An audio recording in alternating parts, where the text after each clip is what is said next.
Linnamaasturite ja crossoverite edukuse ja menukuse tõttu on viimasel ajal turul aina vähem alles jäänud selliseid klassikalisi sedaane ning pika kerega limusiinilikke luukpärasid.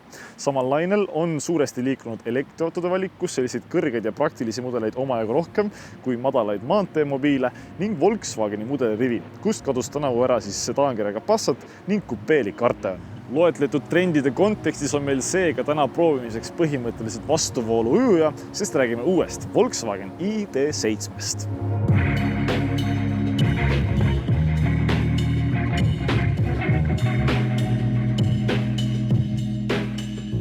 ID.7 puhul on tegemist Volkswageni ID-seeria lipulaevaga, mis ligi 5-meetrisena ja elektrilisena proovib olla pere- ja rahvaautolik järg nii Passatile kui Arteonile.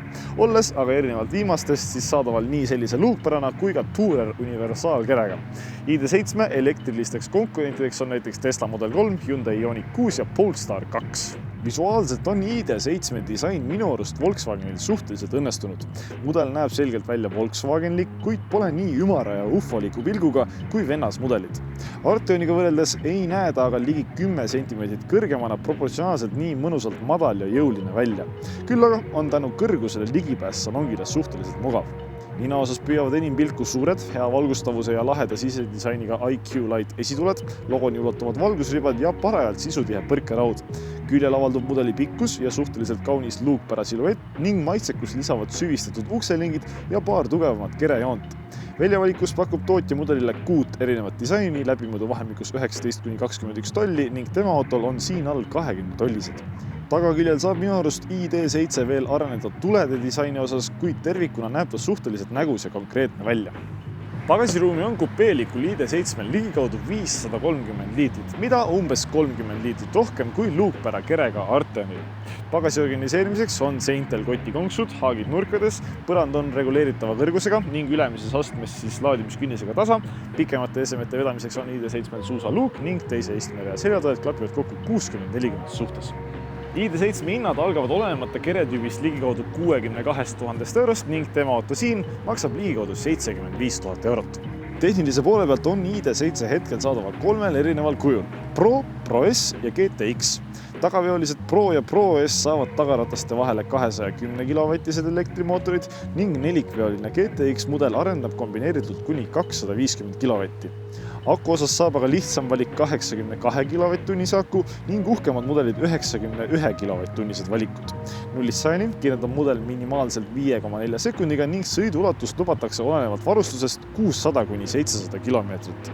Valge demaauto puhul on meil täna siin ID.7 kõige lahjem Pro vorm, millel tagumiste rataste vahel 210 kW ja 550 Nm arendav elektrimootor ja 82 kW-tunnine aku.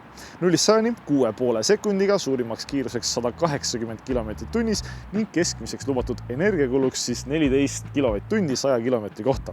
Täpsemad tehnilised andmed leiad autojaama või Volkswageni kodulehelt, kuid meie lähme vaatame nüüd lähemalt salongi.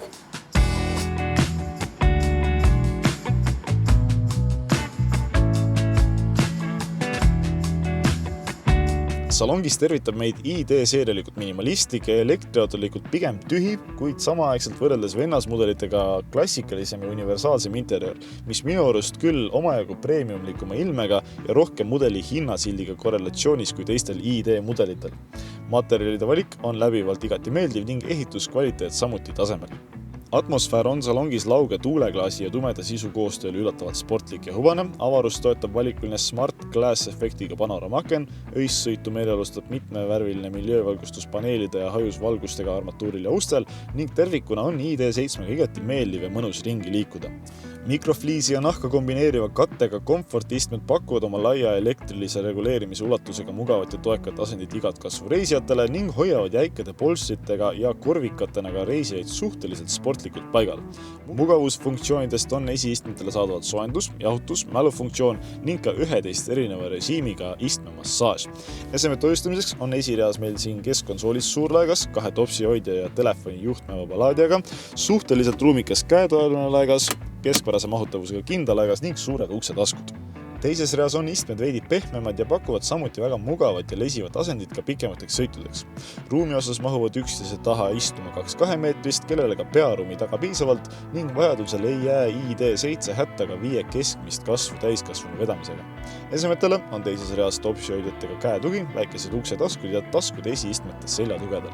Multimeediat esindab armatuuril olenemata varustusest 15-tolline puuteekraan, mis kenasti reisijate käeulatuses ja nähtavuses ning riistvaraliselt kiire ja kvaliteetne. Tarkvaraliselt jookseb tal see korduvalt kohatud Volkswagen Grupi värskeim lahendus, mis oma loogilise ülesehituse ja laia isikupäärastamise ulatusega üks parimaid süsteeme turul. Peamised kliimaseaded on pidevalt leitavad ekraani alläärel, täpsemate seadete jaoks on tarkvaras eraldiseisev kliimamenüü ning õhutemperatuuri saab reguleerida ka valgustatud slaiderite kaudu ekraani all. Kritiseerima peab aga ID7 õhuvoolu suunamise lahendus, sest seda saab teha vaid läbi multimeedia ning füüsilisi nuppe siis õhuavade juures polegi. Uhkeim Harman Kard on 700-vatine helisüsteem, pole küll eriliselt silmapaistev, kuid esitab palasid praktiliselt olenemata helitugevusest puhtalt ja dünaamiliselt. Rooli kohale saab ID7 proportsionaalselt paraja läbimõõduga 3-kodaralise, mis püsib kindlalt kätte vahel, on meeldivatest materjalidest ning võimaldab ka erinevaid käsitlusviise. Multifunktsionaalsuse tagavad mitte kõige intuitiivsemad puutepaneelid äärmistel kodaratel, kuid peale mõningat harjumist pole seis siiski üleliia hull. Rool on standardist ka elektrilise soojendusega. Roolisambal paiknevast ekraanist on Volkswagen ID7 puhul lahti lasknud ning sõiduandmeid kuvavad väike näidikutabloo armatuuris, rooli taga ning suur ja kvaliteetne esiklaasi näidik. Armatuuri süvistatud ekraan on kenasti nähtaval kohal ning tänu fikseeritud asendiplaanile on kõik andmed lihtsasti leitavad. Esiklaasi näidik kuvab osasid andmeid ka liitreaalsusega. Nüüd aga roolisambalt käik sisse ning räägime lähemalt sõidust.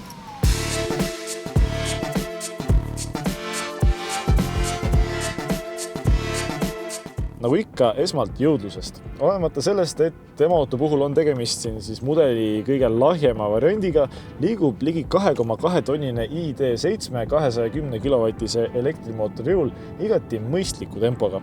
Tõmme on piisavalt tugev ja lineaarne, pöördemoment kasvab pedaalimisel sujuvalt ning jõudu jagub maanteekiirustest kõrgemalegi. Mootor reageerib pedaalimistele kiirelt ja kiirendus on järskudel pedaalimistel olenevalt sõidurežiimist tavaseades meeldivalt pehme sekkumisega ning sportrežiimis omajagu tugevama löögiga. Tervikuna oleks veidi palju öelda, et ID7 puhul on tegemist kiire autoga, aga mõnusalt energiline on ta küll. Mootori piurdust reguleerib mudel pidevalt eesoleva liikluse ja navigatsiooni põhjal ning tugevamaks energia tagasi kogumiseks on siis eraldi saadaval ka braking käik.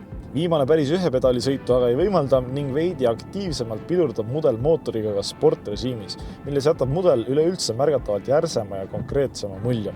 Kiita ei saa aga ID7 piduripedaali tunnetust, mis suhteliselt pehme ja ebamäärase käitumisega.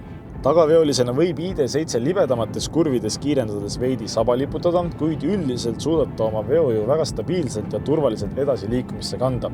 Järsematel manöövritel tagab tagavedu ka ID7 üllatavalt hea agiilsuse, mis koostöös veojõu jaotamisega aitab mudelil üllatavalt sportlikult kurvidesse sisse keerata. Vedrustuse osas on tema auto varustatud valikulise adaptiivvedrustusega. Komfortrežiimis ületab ID7 konarlusi limusiinilikult pehmelt ja veidi maitsekat loksudes ning sportrežiimis muutub süsteem märgatavalt jäigemaks ja konkreetsemaks, sobides nõnda linnaliiklusesse, maanteemobiiliks ning ka veidi kurvilistele teedele. Kerekaldumisi esineb samuti läbivalt väga vähe. Tõsi, mingit sportsõitu loota ei tasu, kuid oma otstarbe ulatuses on ID7 sõit mõnusalt kvaliteetne ja rafineeritud, just nagu ühel sellisel limusiinilikul elektriautol olema peaks. Roolisüsteem on tavaseades keskpärase raskusega ning sportrežiimis veidi raskem, kuid läbivalt suhteliselt täpne. Nähtavus on salongist igal suunal küllalt hea ja kabariidid üllatavalt hästi tajutavad.